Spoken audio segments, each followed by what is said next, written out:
My name is Tyson Wibbenmeyer. I'm the vice president of Stonie's Sausage Shop. We're located in southeast Missouri. We're just a small, USDA meat processing facility with a retail. We do some private labeling. We do deer production, we do a little wholesale.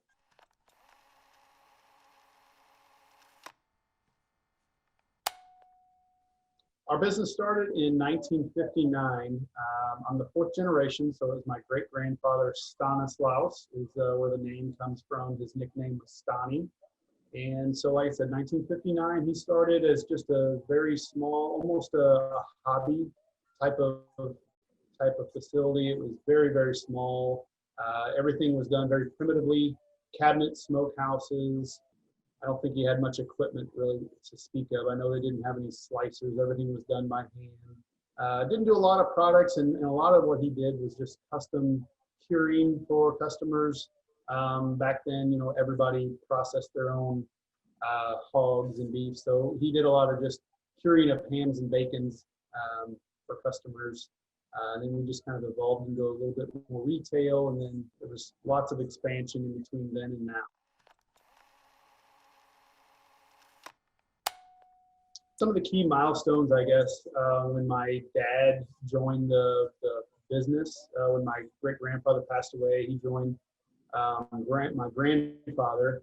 And so Dad had a lot of ambition and just wanting to expand and grow. So he was pushing Grandpa to grow. So they expanded a couple small smoke houses at the time that Dad had on, another cooler. So they were growing a little bit. And then another key milestone, I guess, is whenever I came into the business, my grandfather wanted to retire. So that was in 1997.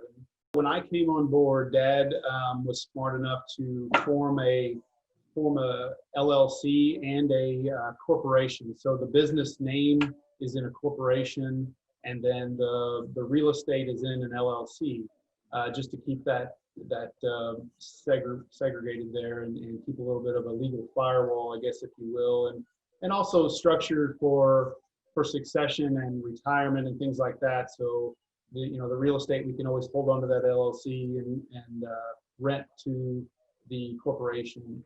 So my dad and I had some similar visions on where we wanted it to go and how we wanted to grow. And so we immediately probably tripled the space that we were at the point where I started.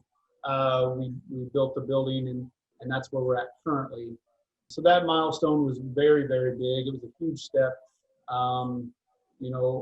It was scary at times for sure, just seeing the loan payment from the bank and have to make that and worry about that. And I know Dad put up all his life savings and property that he had acquired, so that he was, the bank was holding that, so it was a scary time. We just kept pushing forward and making it work. And so then we started getting into dabbling into some private label, whether it be through the USDA, or it was also private labeling some deer production for other people. So we were just really consuming as much production as we could possibly do in that facility.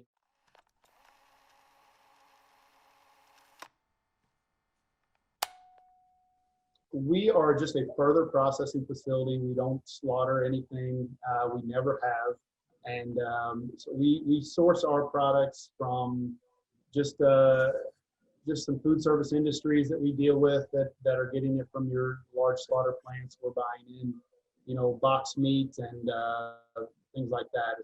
We really don't deal with just a direct slaughterhouse, so to speak.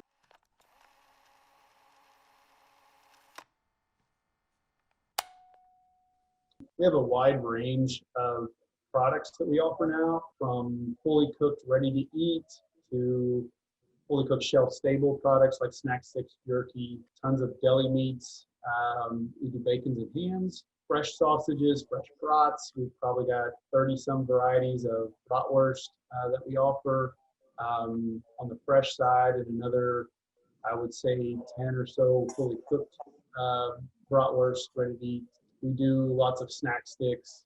So it's pretty broad. As far as services go, we do deer processing in the fall for our business, plus We also private label some of that deer processing out for about 4 other processors in our, I guess, area, or at least that bring us deer meat to do some food service, wholesaling. We do some food service private labeling. So there's many things that I guess we're very broad. We're structured that way.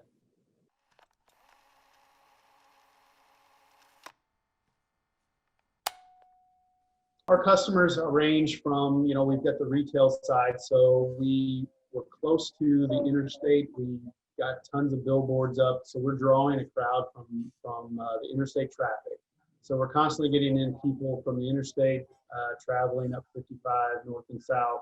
We have also got a pretty loyal customer base in town for retail products and sandwiches. Our sandwich business seems to be very consistent. As far as our private labels side and our food service side, right now we're dealing with just some regional food service companies that keep us pretty busy. Really, it's fairly regional, I guess, because we haven't really sought out and went to food shows to solicit, I guess, other customers throughout the country. It's amazing, however, that some of these customers just find you, and we've actually, one of the reasons we haven't really sought out any customers, so to speak, is because we're limited on capacity, and I'm afraid to go out and seek new business where we're going to make promises that we can't keep. We're faced with some decisions that we may be making here soon with a new facility, and just trying to grow. That way we can seek out some business and grow also on that manufacturing side.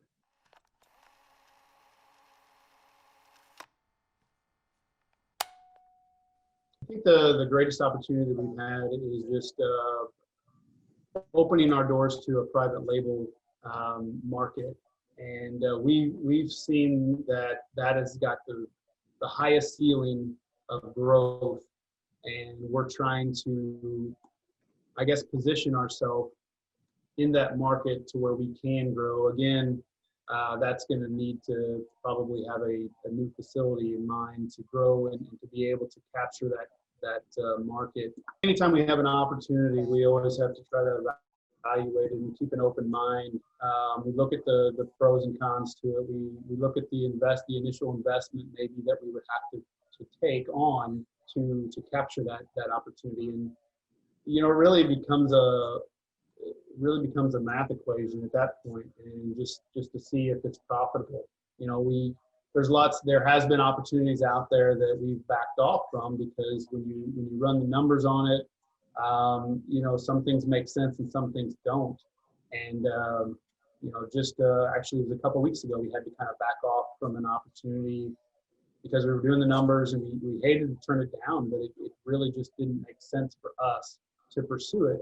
And what is most challenging about that is it was a customer that we already have established, that we're already doing business for, but they wanted us to do another product that we felt like it was just not going to be a fit, which was really hard, because whenever you say no to an existing customer, you don't want it to, so to speak, snowball or create challenge or issues, I guess, with your business that you already have with them. So it was tough to really, we just really sliced it so many different ways, trying to make it work and make it make sense. And in the end, it just, the bottom line just wasn't there, and it just didn't make sense. It was really hard though.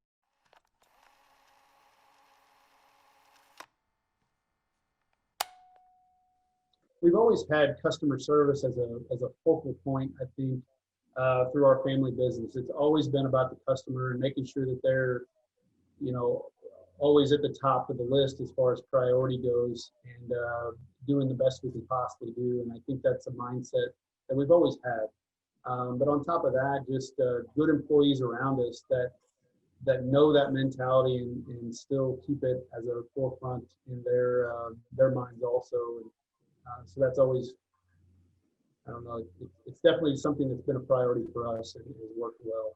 One of the biggest growing pains, I guess, for us was the need for more employees and how to structure that, and the policies and talking about HR departments and things like that, and insurances and providing insurance, and all that was a lot more to take on whenever we started growing. So those are some definite challenges that we faced moving forward and where we're at currently. And it's something that I didn't have any background in, and Dad didn't either. So we just kind of had to learn as we go and count on hiring good people to guide us in the right direction and getting good legal advice from lawyers and such. Our employees are very important to us, and we've got 10, I guess, full-time in the processing, 7 full-time in the retail segment, and we've got 4 part-time in the processing and roughly 4 part-time in the retail segment of the business. And we've kind of, when I say processing and retail, we've definitely separated our businesses a little bit. So our processing and manufacturing side really don't work in the retail, and the retail vice versa doesn't work in the processing much. There's not a lot of overlap. There is some, but there's not a lot of overlap that goes on. So it's quite a few employees, I guess, to manage. Coming back from when we started, it was just me and Dad working there, and that was it.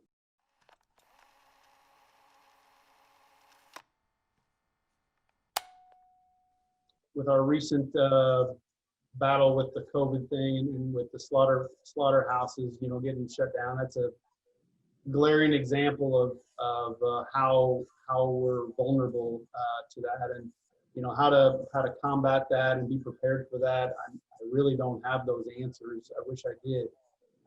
All I can say is try to be flexible in everything that you do and diverse. We're lucky to be in an industry where it's almost recession-proof, so to speak, because people still have to eat.